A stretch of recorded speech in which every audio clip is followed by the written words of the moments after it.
আজ দেখাবো চন্দ্রমল্লিকা গাছ কিভাবে আমরা ঝাঁকড়া করব।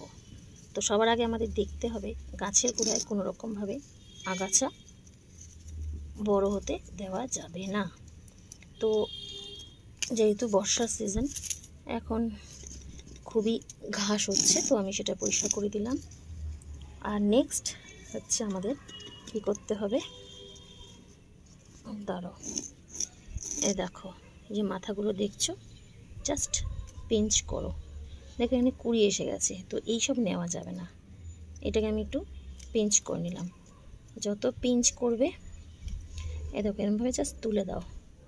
পিঞ্চিং করলে তোমার গাছ ঝাঁকড়া হবে, ঠিক আছে। আমি একটা ডাল ভাঙলাম, এখান থেকে আরও দুটো বেরোবে। তো এরকমভাবে আমি গাছকে ঝাঁকড়া করব। দেখো আমার সব কিন্তু হয়ে গেছে, একটা বাকি আছে, এটা করে দিলাম। এরকমভাবে যদি ঝাঁকড়া করো তাহলে জানুয়ারি ফেব্রুয়ারি মাসে প্রচুর ফুল পাবে। তো দেখে নাও, দেখো পিঞ্চিং করে যে ফেলেছি, ঠিক আছে। তো ভিডিওটা কেমন লাগলো অবশ্যই জানিও। আর যদি ভিডিওটা মনে হয় তোমাদের হেল্প হবে, তাহলে বলবো শেয়ার করে দিও।